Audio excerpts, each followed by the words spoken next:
Welcome back students. तो हीरे को परखना है तो अंधेरे का इंतज़ार करो।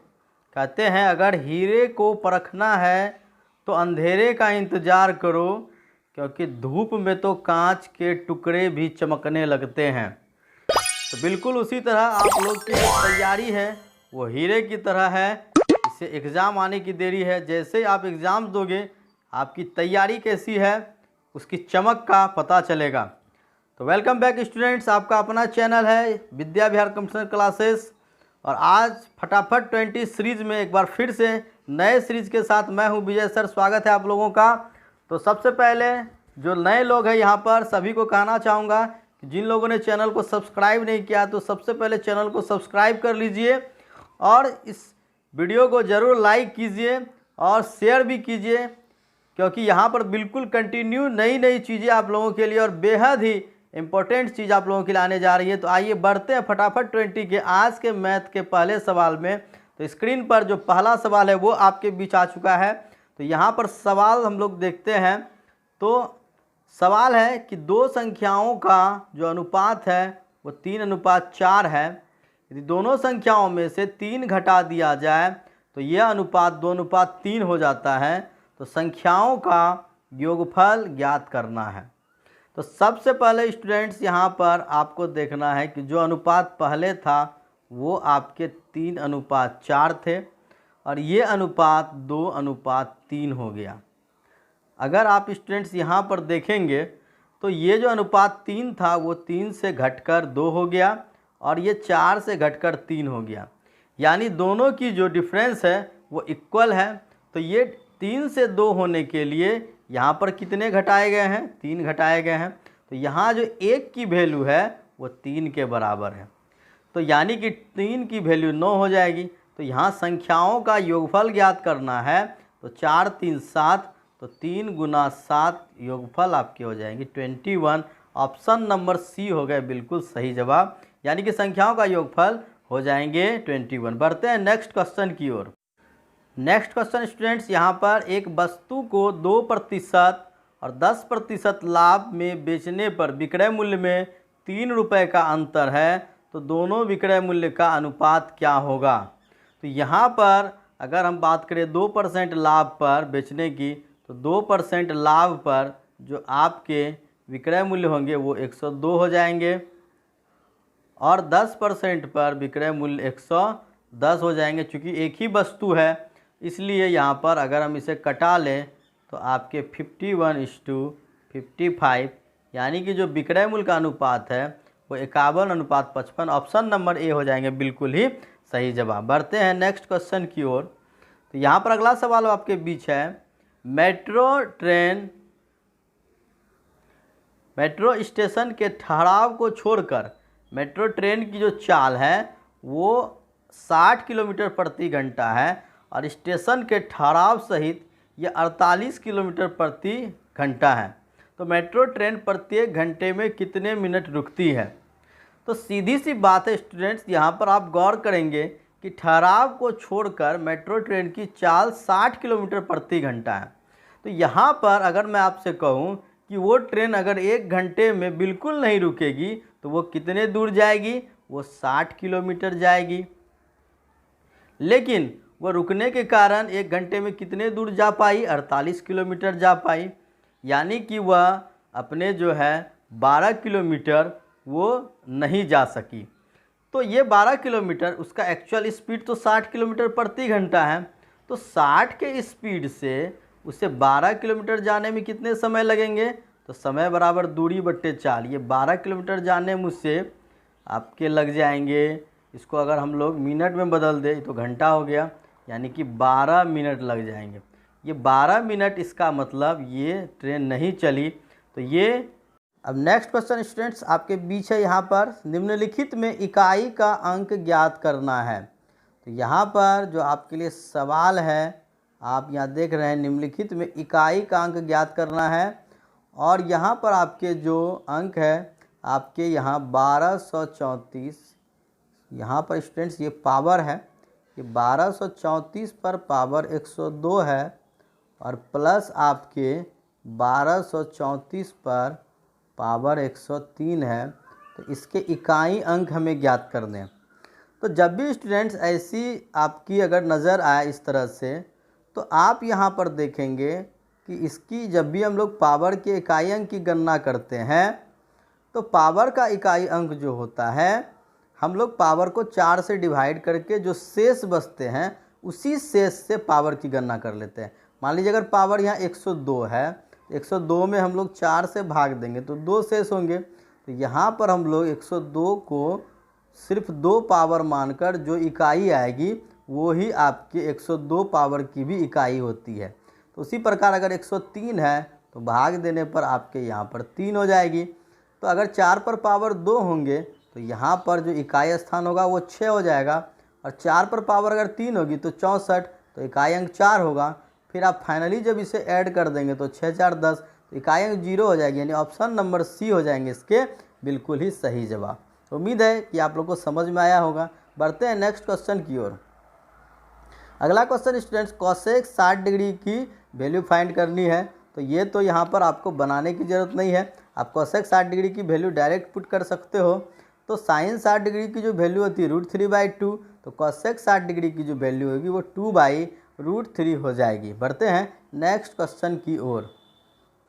तो स्टूडेंट्स ये अगला जो सवाल है आपके बीच की, एक तार के टुकड़े से 1207 सेंटीमीटर भुजा वाला एक वर्ग बनाया गया है। यदि उसी तार को मोड़कर एक वृत्त बनाया जाए तो वृत्त की त्रिज्या क्या होगी। तो यहाँ पर अगर स्टूडेंट्स देखा जाए तो अगर हम लोग सबसे पहले हमने एक वर्ग बनाया,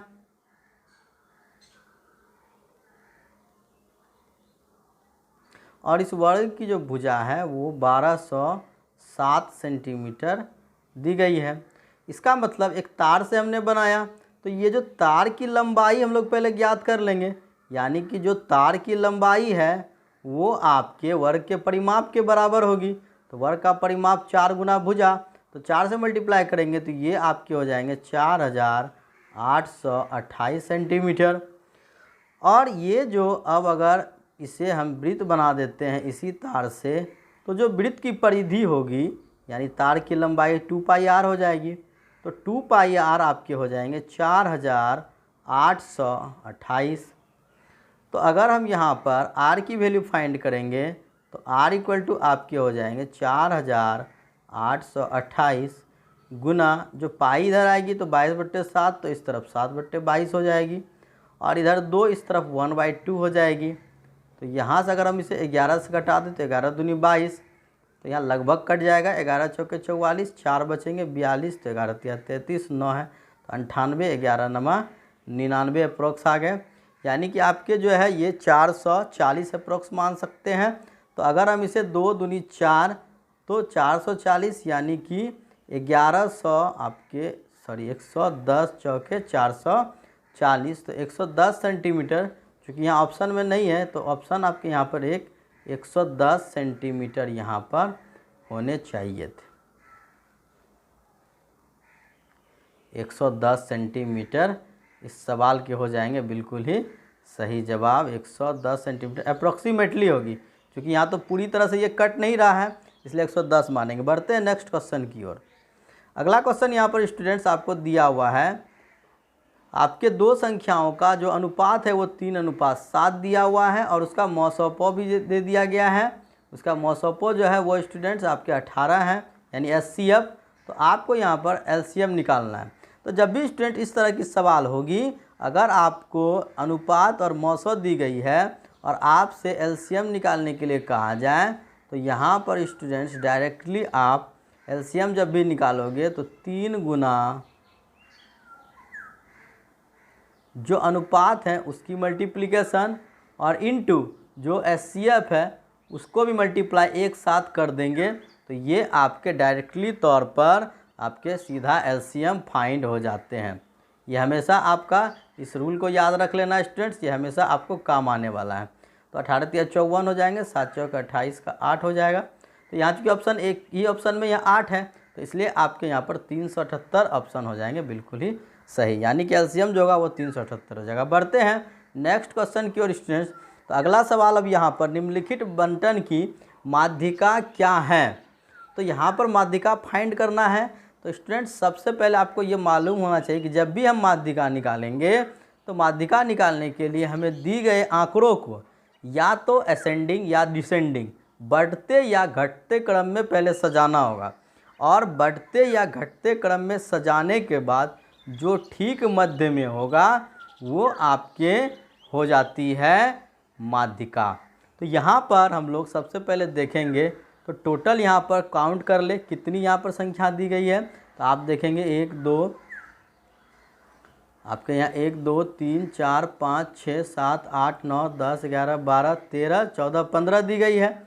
तो 15 संख्या को सबसे पहले हम लोग इसमें जो सबसे छोटी है और सबसे बड़ी हम लोग पहले यहाँ पर उसके अनुसार सजा लें। तो अगर यहाँ पर देखा जाए स्टूडेंट तो सबसे छोटी संख्या की बात की जाए तो 17। अब 17 से बड़ी की बात की जाए तो आपके हो जाएंगे यहाँ पर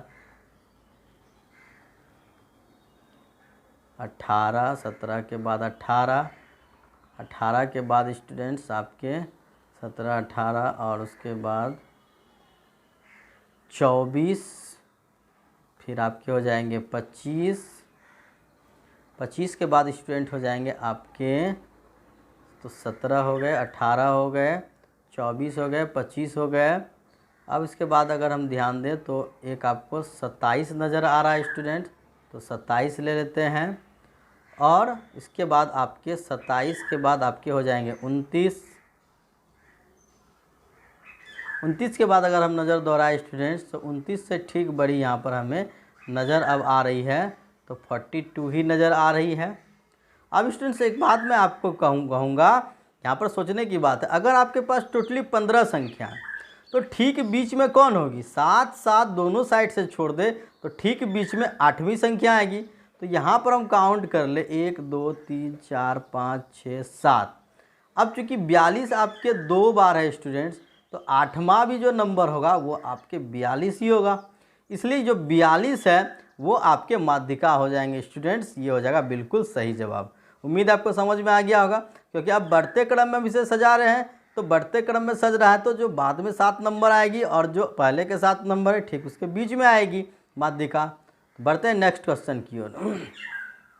अगला क्वेश्चन यहाँ पर स्टूडेंट्स अब आप देख रहे हैं कि आपको दी गई है 10a की वैल्यू दी गई है, 10a आपको 15/8 दे दी गई है, और जो 10b है वो आपके लिए 7/24 दी गई है। तो 10a प्लस b की वैल्यू निकालनी है। तो यहाँ से स्टूडेंट्स अगर हम लोग देखेंगे तो 10a प्लस b हम लोग कैसे ज्ञात करेंगे। तो जब भी 10a प्लस b ज्ञात करना होता है स्टूडेंट्स 10a प्लस b का हम लोग फार्मूला पुट करेंगे, क्योंकि यहाँ पे जो 10a प्लस b होती है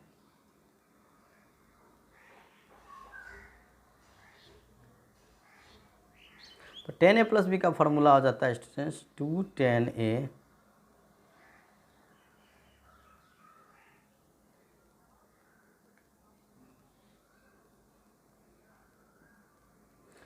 sorry students 10a plus b का जो फार्मूला होगा वो आपके हो जाएंगे 10a प्लस 10b बाई हो जाएंगे स्टूडेंट आपके 1 minus 10a into 10b।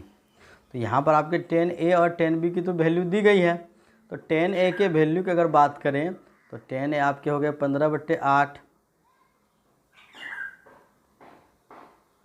10b आपके हो गए 7/24, 1 नीचे 1 माइनस 10a यानी 15/8 और इंटू 10b यानी कि 7/24। अब स्टेट आइए इसे सॉल्व कर लेते हैं यहाँ पर। तो जब आप ऊपर एलसीएम ले लेंगे तो ऊपर जो आपके एलसीएम है एलसीएम हो जाएगी 24 और आपके हो जाएंगे 8 तिया 24 तो 15 तिया यहाँ पर हो जाएंगे 45 और प्लस आपके यहाँ पर हो जाएंगे 7 बाई। अब यहाँ से स्टूडेंट 45 7 आपके हो जाएंगे 52 बाई 24 इंटू इसे हम लोग क्रॉस में लाएंगे तो ये 192 ऊपर चले जाएंगे और 192 में अगर हम लोग 105 घटा दें तो वहाँ से आपके सिर्फ आ जाएंगे 87। तो अगर हम इसे कटा दें तो 24 से ये आपके 8 बार में कट जाएंगे। और उसके बाद स्टूडेंट्स आपके यहाँ पर कुछ और कटने लायक तो स्थिति में नहीं है। तो यहाँ से स्टूडेंट्स अगर देखा जाए तो 8 दूनी 16 के 6 हाथ में बच गया 1, 8 पंचे 40 से 41, 416/87 आपके हो जाएंगे स्टूडेंट्स। ऑप्शन नंबर ए हो गए बिल्कुल ही सही जवाब। तो यहाँ पर स्टूडेंट्स 10A + 10B जब भी आपको ये ज्ञात करना होगा तो इसके लिए स्टूडेंट्स आपको 10A + 10B का ये फार्मूला आपको याद रखना पड़ेगा, नहीं तो आप इस हिसाब को सॉल्व नहीं कर सकोगे। तो बढ़ते हैं नेक्स्ट क्वेश्चन की ओर स्टूडेंट्स। तो जो अगला सवाल आपके बीच है कि निम्नलिखित व्यंजक का मान क्या है। निम्नलिखित व्यंजक जो आपको दी गई है 10 0 डिग्री, 10 1 डिग्री, 10 2 इस तरह से आपके 10 89 तक दी गई है। तो स्टूडेंट्स यहाँ पर आप देख रहे हो कि 0 डिग्री से लेकर 89 तक दी गई है। तो यहाँ पर स्टूडेंट्स इसके बीच में कहीं ना कहीं आपके 10 45 डिग्री भी तो होंगे। तो 10 45 डिग्री की तो वैल्यू आपकी 1 हो जाएगी।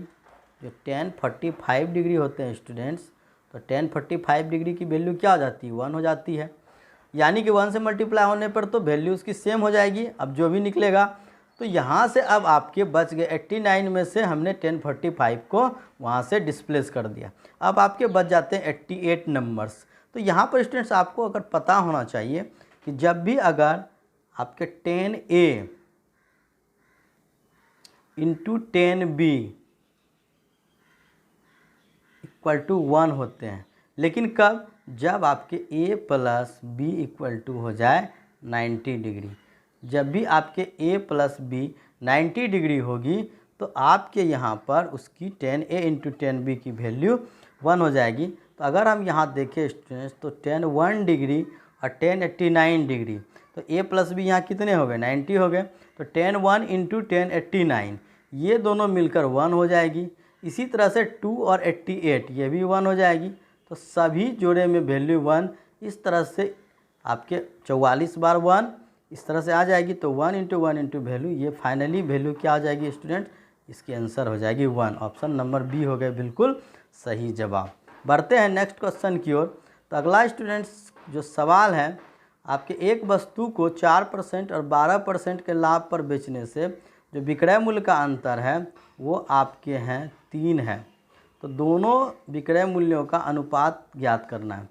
तो यहाँ पर सबसे पहले सीधी सी बात है कि अगर हम लोग 4% के मूल्य पर वस्तु को बेचेंगे तो वहाँ से हमें आएंगे 104 रुपये, और उसी वस्तु को 12% के लाभ पर बेचेंगे तो वहाँ से आएंगे 112 रुपये। अगर हम इसे 4 से कटा दें तो 4 दूनी 8, 4 छक्के 24, और यहाँ अगर हम 4 से कटा दें तो 4 दूनी 8, 4 अट्ठे 32, फिर इसे हम 2 से कटा लें तो 13 और 14, यानी कि वस्तु की कीमत का अनुपात जो हो जाएगा वो विक्रय मूल्य का अनुपात 13:14 हो जाएगा।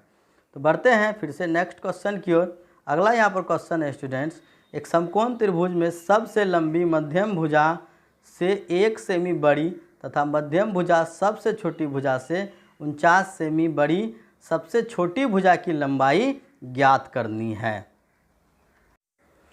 तो आइए स्टूडेंट, सबसे पहले हम लोग यहाँ पर एक समकोण त्रिभुज बना लेते हैं।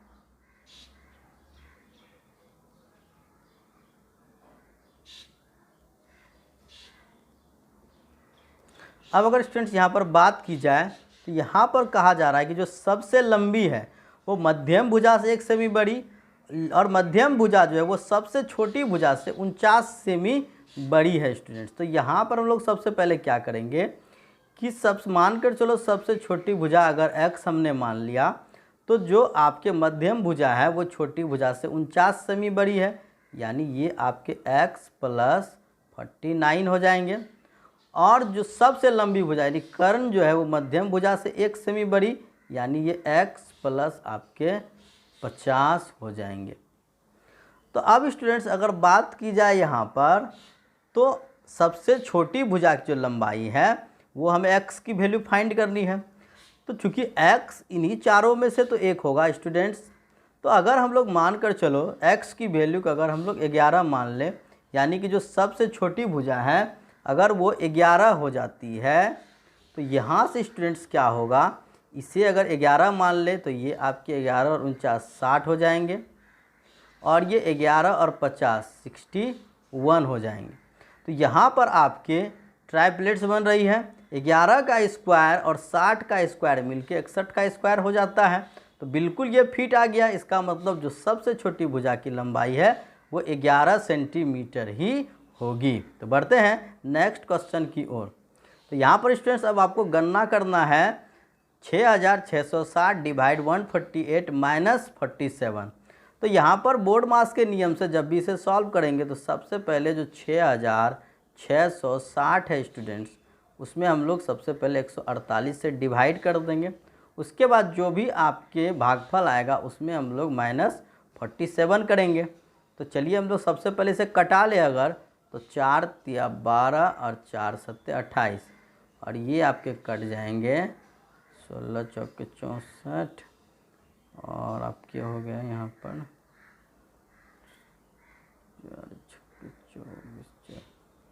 1665 हो जाते हैं। अब यहाँ से अगर हम इसे कटाने का कोशिश करेंगे 37 से, तो चूँकि 37 अभाज्य संख्या, अब इससे हमें डायरेक्ट कटाना पड़ेगा। तो यहाँ से आपके कट जाएंगे, तो ये आपके 37 से 37 चौके कट जाएंगे, शेष बचे 18 पैंतालीस, तो 185 37 पंच 145 हो गए। तो 45 minus 47 equal to student -2, option number B हो जाएंगे बिल्कुल ही सही जवाब। तो बढ़ते हैं नेक्स्ट क्वेश्चन की ओर। यहाँ पर स्टूडेंट्स की बहुत छोटी से छोटी 6 अंकों की संख्या ज्ञात कीजिए जो 18 का गुणज हो।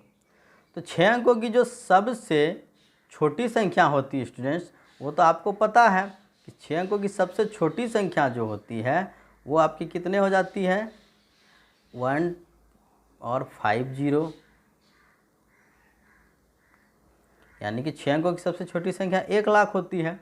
तो 18 से डिवाइड होने का मतलब है स्टूडेंट्स कि कोई भी संख्या 18 से तब डिवाइड होगी जब उसके गुणनखंड यानी 3 गुना आपके 6, वो 6 और 3 से डिवाइड होनी चाहिए।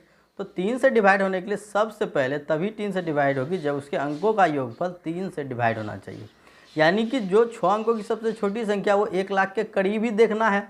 तो 1 लाख के करीब अगर हम 1,08 को देखें तो यहाँ पर 8 1 9, अंकों का योगफल 9 है, तो ये 3 से डिवाइड हो रहा है। तो इसका मतलब ये ही 18 से डिवाइड हो सकती है। तो ऑप्शन यहाँ पर आपके 1,08 हो जाएंगे बिल्कुल ही सही जवाब। तो बढ़ते हैं नेक्स्ट क्वेश्चन की ओर। यदि एक वितरण का मानक विचलन 4 है तो प्रसरण का मान क्या होगा। तो यहाँ पर स्टूडेंट्स जो प्रसरण होता है, आपके इस तरह के सवाल कई बार कंपटीशन में पूछे जाते हैं। यहाँ पर आपको ध्यान देना है कि जो आपके मानक विचलन 4 हैं तो प्रसरण जो होता है वो आपके मानक विचलन का स्क्वायर हो जाता है, यानी कि 4 का स्क्वायर बराबर आपके 16 हो जाएंगे। ऑप्शन नंबर सी हो गए बिल्कुल सही जवाब। हमेशा याद रखना है जो आपके प्रसरण होते हैं वो मानक विचलन के स्क्वायर हो जाते हैं। और इसी प्रकार अगर आपको मानक विचलन दिया हो तो रूट अंडर प्रसरण कर देंगे। तो आई बात समझ स्टूडेंट्स। तो यहाँ पर आज के सेशन में हमारा इतना ही सवाल था स्टूडेंट्स। उम्मीद है कि यह भी फटाफट 20 का सीरीज आप लोगों को पसंद आया होगा। तो सभी स्टूडेंट्स को मैं कहना चाहता हूँ कि अगर अब तक आप लोगों ने चैनल को सब्सक्राइब नहीं किया है तो चैनल को सब्सक्राइब कर लीजिए, क्योंकि यहाँ पर बेहतरीन चीज़ें और बहुत सारी आपको लाभदायक चीज़ें यहाँ पर लगातार मिलने जा रही है। तो इस वीडियो को ज़रूर लाइक कर दें, क्योंकि आपका लाइक ही हमारा मनोबल को बढ़ाता है। तो बिल्कुल स्टूडेंट्स हमारे मनोबल को बढ़ाते रहे ताकि हम आपके लिए और भी मेहनत कर सकें। और उम्मीद है कि अगर इस क्लास के साथ आप रेगुलर बने रहेंगे तो ज़रूर आप रेलवे कंप्लीट करेंगे, ये मेरा दावा है। तो विद्या विहार कंपटीशन में आज के लिए बस इतना ही। मिलते हैं एक और नए टॉपिक, एक नए फटाफट 20 सीरीज़ के साथ। तब तक के लिए गुड बाय।